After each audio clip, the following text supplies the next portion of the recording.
You're on? Well, hey, you're back. I'm back. Let's see if we can get some kind of a happening going on here again today. All right. This is part two of empath sensitive healers, why we take on the symptoms of other people. Now, I just want to kind of refer back to the first video here for a moment, just to kind of refresh. And I do hope you'll listen to the first one while you're going to listen through in the second one, because I think it fills in the last part of the pieces that are necessary here. Just to make mention here, I want to just repeat again here. The teachers that have come in the past, all, without exception, went through a heart center awakening. They were located in strategic points in history, if you will, time, to, for, by my observation, promote or stimulate the collective consciousness in a progressive move towards a mass awakening. Along the way, what they did was they, as some of the more popular ones, they tend to take on, as it were, in the biblical form, the sins of humanity. And every one of them did this in a way through their magnificent heart centers. As huge as they must have been, and each and every one of those teachers went through, as we all know, a personal and individual form of initiation to get them into their unlimited state of consciousness, not bound by the limited timeline state of consciousness that most of us are living in now. So, to continue this on, and I'm referring to the heart center, I want to at this point remind everyone, okay, who has participated in a heart center awakening, just for your reference, so that you understand. And I mentioned in the other video that this template of taking on stuff from other people had been downloaded and templated by all of these teachers into the group consciousness. And we, as we're opening up, we're taking them on. And I said it's now not necessary for us to do that. Now, to continue on with the video here, and I hope I get all the pieces in the right place. I'm trying the very best to do it the way I've been instructed to do it. And I want to make mention here that for every one of you that had a heart center activation, if you first remember the full awakening as it hit you, first of all, remember that it's not going to be as intense, or in some cases as lengthy, or as physically debilitating or emotionally debilitating as these teachers went through. And I can assure you, every one of them went through the most popular theme that seems to be up on YouTube these days, the dark night of the soul.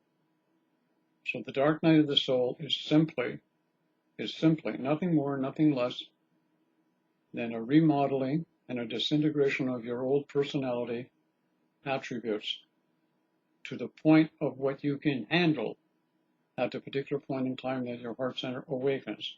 The second part of that is that during the course initially, in the first few weeks, the first few months, depending upon the individual, when your heart center activated, you were like a leaf in the wind. You had no control, you had no balance, and your life changed whether you wanted it to or not. Your life fell apart, relationships fell apart, careers fell apart, emotionally and mentally you fell apart. You had no control. This thing just kept going and glowing whenever it wanted to. And at the same time it was opening up, and you could feel that radiation or that emanation of the most popular term in this day and age called unconditional love, which it wasn't. Because if it was unconditional, you wouldn't be going through all of the stuff you were going through when the heart center activated, would it? Okay, does that make sense? Of course it does. Otherwise, I wouldn't be saying it, would I? So, as this unfolded, and these changes were taking place, you were going through a process of initiation, just like the great teachers did, only to a lesser degree. And one of the most important things that happened during that opening of the heart center, the dark night of the soul that you may have went through, for whatever conditions and reasons, be it there was another person in your life or not another person in your life, neither one was required for that to happen. You had no control of what was going on. Your life changed, and radically you changed as a person, and you started going through what I call spiritual puberty, where you relive and go through all of the aspects of what you went through as a teenager, but now you're an adult, and what you have taken in and incorporated as belief systems is now deeply entrenched in your personality. So puberty is now necessary, called the dark night of the soul. Remember what it was like when you were a teenager, the moments of the darkness and the light, the good and the bad and the ugly, and the joy and the happiness and the serene. It was like a roller coaster. Well, enjoy it. Now it happens in adulthood. But at the same time, something else happened that happened to you, to all of these great teachers as they came in. Everything that was in limited, now I want to say this carefully, I want you to pay attention to the way I say this. Everything that was in limited timeline consciousness, that you as the recipient of that state of consciousness acquired in timeline limited consciousness,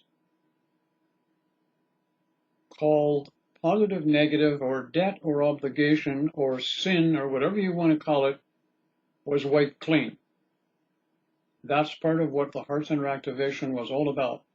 The gift that never stops giving. And the moment it activates within you, you have no control of it. It does what it wants to do, whether you like it or not. And in order for you to manifest, to become the person that you truly can become via the gift of the gift that keeps on giving, what has to happen? You have to start with a clean slate. Voila. The clean slate begins the moment the heart center activates, and the clean slate not only incorporates all of the other unpleasant things that you felt emotionally, mentally, physically, remember all those? It also cleansed and purged out of you anything in the past that you would have called karma, debt or obligation, and anything that you would have called in limited timeline consciousness remembrance called reincarnation, and karmic debt, as you call it, which is just another term for a belief system, is wiped clean. So, and I know exactly what the next question comes up. Well, how come, Mel? How come if you're saying that? And I get what you're saying, Mel. But how come we're still hearing people who are saying that they're dealing with karmic relationships, or the person that I really feel connected to, he's now with a karmic partner. All right? Again, I want to give you an example of template of consciousness and belief systems, okay, which I think you'll understand. You can remove the energetic imprint in the collective consciousness and the unlimited consciousness of the individual, but like a record, all right, the imprint is still there. The power of it, or what keeps it alive, is gone. It's been wiped clean. I'll give you an example that will make you understand this a little better. We have in this reality limited timeline consciousness. Every year we do it twice. It's called a time change. It's something that everybody loves to hate. Science has proven that it's a non-effective thing that we do. The medical profession knows full well and has proven it through tests that there's no medical situation in there that benefits humanity. It throws our biological clock out of time. It's a time when people take weeks to adjust to this time shift. Their whole biological function goes out of whack. People develop a lot of heart attacks during this period of time, all right? And it's been found out it doesn't save us a dime in money in regards to heating costs or electrical costs in the wintertime, not a dime, all right? And science has proven that it's just not functional and we don't need it anymore. We just don't need it. So why the hell do we keep doing it? You see my point? Because it's there. Every year, we all get on Facebook and we all grumble about the time change. We bitch and we complain about it. And every once in a while, you hear a politician get up on a podium and say, oh, we're going to change it. We're going to fix it. And it never gets done.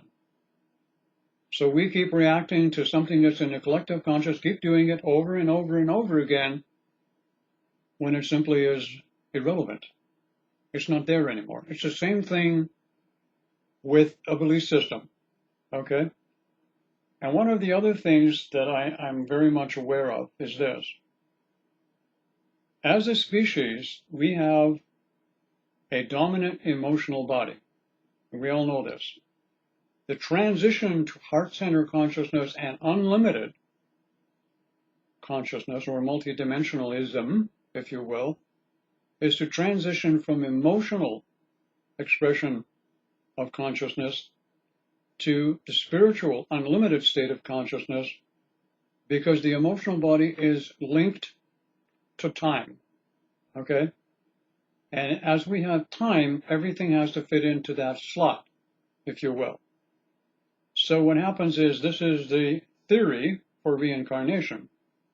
Reincarnation can't function unless you have a linear time perspective or a linear state of consciousness, and that's what we live in. And the linear state of consciousness dictates that if you're going to have simultaneous lives at the same time, they have to come into the time perspective. So therefore, in memory, you're going to have them as past, present, and not the future, because that doesn't fit into reincarnation, all right?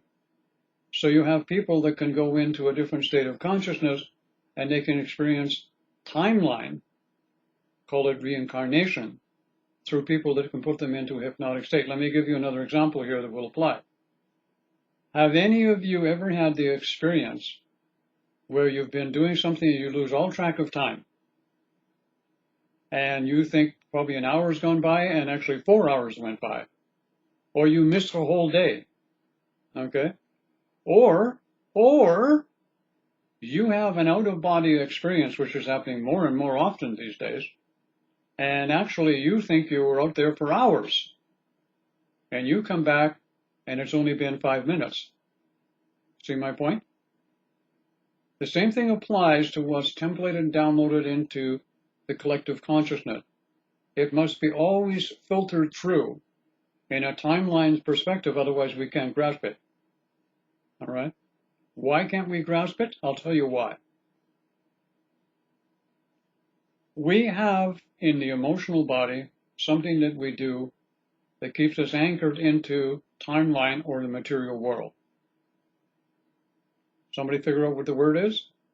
Okay. Lady in the back. You got it. Attachment. We are the worst species in the universe for getting emotionally attached to something.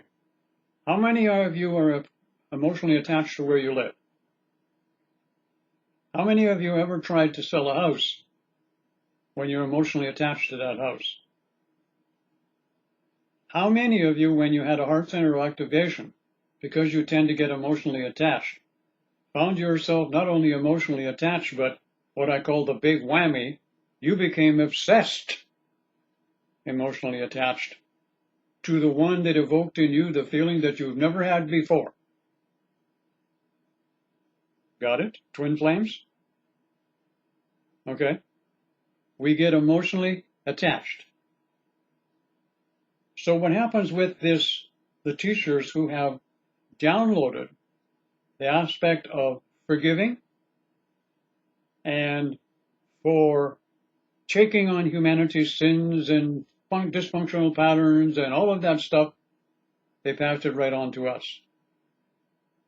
But we don't need to do that anymore, because now when we have a heart center activation, we can do all of this stuff ourselves, and we don't even do it by ourselves because it's handled by our non-linear timeline consciousness. Call it superconsciousness, call it higher self, call it soul self. The label doesn't matter. Call it God if you want. It doesn't matter. So we don't have to do that. But we're transitioning still. And a lot of people who are in the heart center activation haven't realized yet that there is no such thing as karma. There's no karmic link from past incarnations. The slate has been wiped clean. All you're doing is just playing the old record back and forth, and you're remembering it. And it has a purpose. Okay? If it happened all in one shot, imagine this. If all of the belief system innuendos and possibilities and karmic stuff all disappeared and reincarnation theory went out the window, and suddenly you existed in no time in the physical body, you would collapse. You couldn't adjust to it.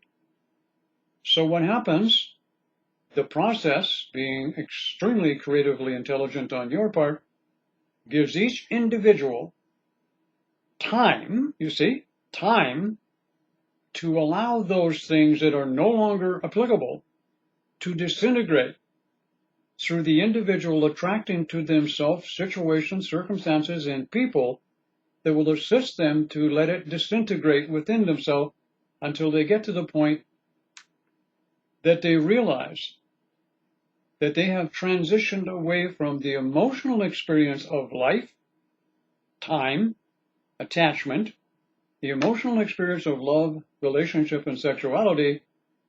I know what I'm talking about, and I've set you all up for this years ago with some of my videos that have prepped you all for this at this particular time. And this is what is happening. So gradually, as you come to the point, holy shit, I get what he's saying, these things will start to disintegrate within you, these old things that are still playing. The essence of it is gone, but you're still playing it because you have to have something tangible to hang on to the emotional experience of life until you transition up into the heart center chakra on a permanent situation where you can express totally your emotional self through the heart center chakra, which is a higher aspect of your personality, which puts you into the same capacity as the great teachers that come along. But most of you don't think of yourself worthy of that, all right, yet, but you will. And then you understand that these great teachers came exactly in strategic locations throughout history as humanity has evolved slowly. And each one of these teachers took it up a step, until the most recent ones, and the most recent one that I think that was a valid teacher was Gandhi. And Gopi Krishna was another one. He was a role model for me, these two gentlemen. And they had active kundalinis and they had active heart center awakening. And they lived and presented their life in the latter part of their life in no time. You see. And they didn't have all the belief systems that we did. They still may have had some that were relevant to the stage of evolution that we were in. But now we're at a point in history where we have a mass awakening going on the planet. We don't have one teacher, one gifted teacher waking up, bringing the message, because every time we've had a great teacher, society has attempted in most cases to destroy them as quickly as possible. So what's happened now is we've had a mass awakening on the planet. We don't have hundreds of people with active heart centers. We don't have thousands of people. We have hundreds of thousands and tens of hundreds of thousands, a few millions of people awakening in mass. And part of that process, as we're going through it, is exactly what I'm talking about. So when a person realizes what I've said is correct, and I am correct, what happens is They become self-aware. They say, you know what? I think he's right. When you become self-aware, that's 70% of the battle, if you will, that's over. Because when you become self-aware, you're now not on the defense anymore. You see, a lot of you people come to the YouTube channel that I have, and you come here and you're already prepared for something new that I'm going to present, and you've got your defense mechanisms up. A lot of you do. So immediately, you're looking for ways that you can defend your belief system or protect yourself. I'm not the enemy. I'm probably the best friend that most of you on this planet ever had. Really. When you compare me to some of the other people, especially in the Twin Flame Society group, all right, I'm the best friend you've ever had. And the reason I say that, compared to what they're saying to you and what I'm saying to you, it doesn't take a rocket scientist to figure out whose side I'm on. I'm here for you. Most of them are there for them. Okay, I'm here for you. Remember that. You may not like what I have to say. You may not agree with what I have to say right now. But I do know what I'm talking about. I do. So, to bring it back to what I was saying, when you have that self-awareness, and now you're a sensitive, you're an empath, you're intuitive, and you've gone through the heart center awakening, you understand that everything in timeline past, as you call it, karmic or whether, or karmic partners, there's no such thing as a twin flame, for example, who's connected with their twin flame, and their twin flame is having a karmic relationship. That is total hogwash. That's not possible anymore. It's not possible. It's just a reaction to a belief system that's still templated in the limited state of consciousness of that particular person who's still attached to timeline. All right? Most people know. All right? When you go out of body and out of body experience, there's no time at all. And more people are having incidences every day when they lose concept of time. They figure it's Thursday when it's Wednesday. And they lose concept of time. They're missing appointments. They can't remember time because they're not there anymore. And I'll tell you something else. When you lose awareness of time and you're not following in the timeline consciously, you're in a different world. One thing happens, very important, you should remember that. You don't grow older. Your body can't grow older in nonlinear time. It only can grow older in linear time. And we are shifting to a period, okay, where people's lives will be extended because they spend more time in nonlinear time and nonlinear expression of consciousness as we go along. This is happening on a gradual basis, otherwise we go into shock. This video, I think, is just as good as the other one. Now, that I just did prior to this one. And this is the second one. There won't be a third one because it won't be necessary. I think you'll really have a handle on it. Now, getting down to the nitty-gritty, all right, of sensitive and intuitives and healers picking up. What do you have to watch for if you are making that transition from the emotional connection to people and getting attached to them, especially if it's family, especially if it's a loved one, a relation, or something of that nature. And what you're doing also is as you develop your intuitiveness, you tend, have you ever gone someplace, any of you, all of you, have you ever gone someplace and you bump into somebody you've never seen before, and all of a sudden you tap right into them, and you can feel what they're feeling. You can feel their pain. You can feel their suffering. You can feel exactly what they're going through. All right?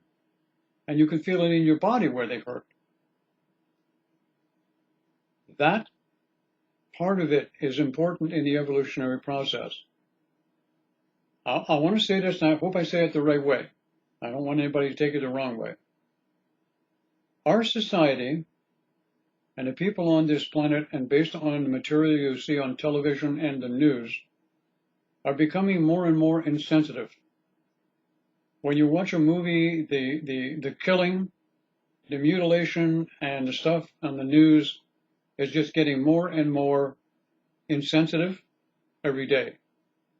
And the sensationalism of the news and death and dying and murders and all kinds of stuff on television and in the movies is an attempt to turn us into insensitive people.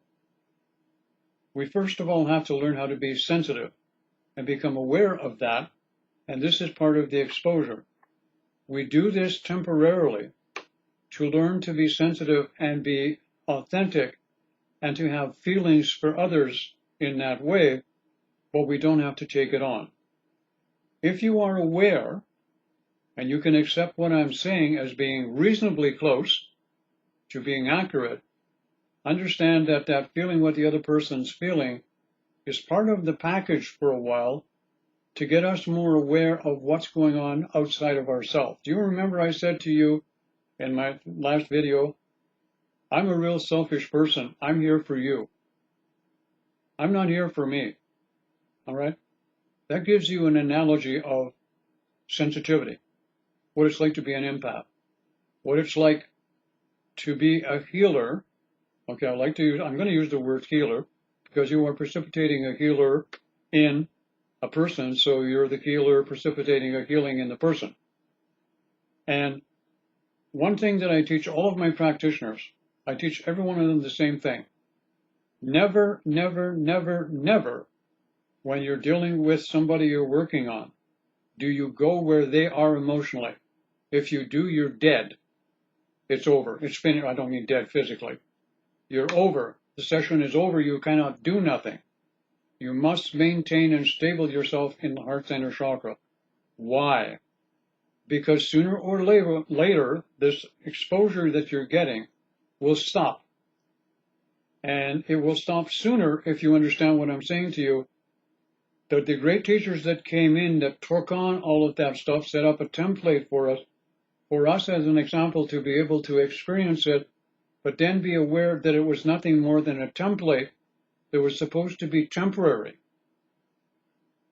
for us to evolve and grow through and then let it go. All I'm doing is I'm passing the message on to you. It's now time to let it go. It's time to understand. It's time to say, holy geez, I think he may be in the ballpark. And when you say, I get it, what happens is the first release takes place. You have let go of the emotional sense of attachment that we all have. The emotional attachment that people feel to objects, things, material objects, property, houses, apartments, furniture, personal possessions. All you have to do in some cases, walk into a person's house or their apartment and go to their storage room, okay? And you can see all of the junk that they bought years before they probably got really attached to, and suddenly they can't get rid of it anymore, so they got to put it away. Why? So they got an emotional attachment to it. All right? Remember something. You can't take none of that shit with you when you go. When you go on an out-of-body trip, or you move into multidimensional states of consciousness, forget about any luggage. You ain't taking anything with you. And your favorite pair of this and your wonderful photograph memories up on the cloud, you ain't taking it with you. You're not. Those things must remain here because they're limited state of consciousness. Now here comes another surprise for you. It was never intended for you to remain permanently in timeline limited consciousness. You're only here as a visitor. You were only supposed to come once, but you got attached. You see? The time for attachment is now over so that you can regain your birthright, which these great teachers came to show us, and each one of them was not perfect. They still had some vestige of timeline limited consciousness, otherwise they couldn't stay here for a while. You have to understand that. So as long as you remain here, you have to have enough timeline consciousness to remain in the physical body. Otherwise, you're going to leave, ascend, if you will. So what's happening is those people now is as you are becoming aware of what's going on and you're letting go, the next time you're out and you take on something and you feel something coming in that's not yours and you know what it is, All right, just say, oh, I remember what Mel said. This is just a program that I've been answering to in the past, and I don't have to do this anymore. And watch how quickly it'll begin to disappear. It won't happen overnight. It'll take a little bit of time as your self-awareness grows, and then you'll know you're participating. Okay, a lot of people come on, and they say, and I really don't care all of that shit and having it all explained to me. It's my journey. Yeah, it's your journey. Well, why not take some tools with you, okay? Some tools of understanding and knowing, so that your journey can be short. And the dark nights of the soul don't have to happen as much. And the personal growth and the pain and difficulty that you're going through, you don't have to do that kind of thing. So in this particular video, that's what I'm trying to express to you, is that time is now. And when you see yourself taking on this stuff, say, for example, if you're doing healing work and you're feeling yourself getting loaded up with other people's stuff, just remember, you're still answering to a certain template in the collective consciousness that was put there. You're no longer obligated to do that. Refocus your attention to the heart center. Most of you already know that I'm a fanatic for heart center development and heart center meditation for obvious reasons. Doesn't take a rocket scientist to figure it out. The best meditation is a heart center meditation. Anything else just won't do. Heart center meditation, heart center breathing, heart center focus, heart center being. Live in the heart, let go of the emotional attachment to anything, anyone, and every object, thing, and person that you can, and experience those, especially the people, from up here. And you will feel a connection with them that far supersedes the emotional attachment connection, which causes most of the pain and agony in our world in limited timeline consciousness. Do you understand what I'm saying, people? Are you getting this? I hope so. I am wildly anticipating your exuberant and excited comments on this video.